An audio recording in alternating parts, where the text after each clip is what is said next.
Got just $100 to spare? That's all you need to kickstart a side hustle that could grow into a steady stream of income. Today, I'll show you practical low-cost ideas you can start right now. First up, freelance services. With a laptop and internet connection, you can offer skills like writing, graphic design, or social media management.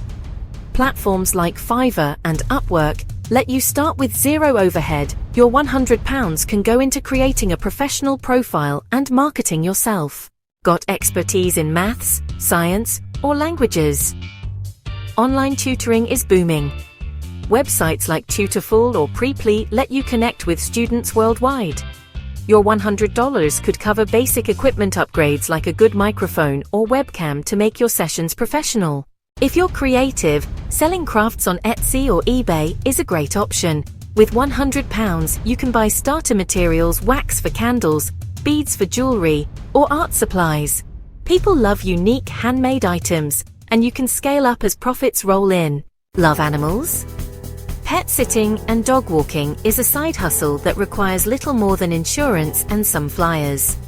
Your £100 can cover advertising and basic liability coverage, and you'll be earning while spending time with furry friends. House cleaning or running errands is another low-cost hustle. With basic supplies and a bit of elbow grease, you can start offering services locally. £100 is enough to buy cleaning products and print flyers to spread the word. So there you have it, 5 side hustles you can start with just £100. Remember, the key is consistency. Start small, reinvest your profits, and watch your hustle grow. Don't forget to like, subscribe, and share this video for more Smart Money Made tips.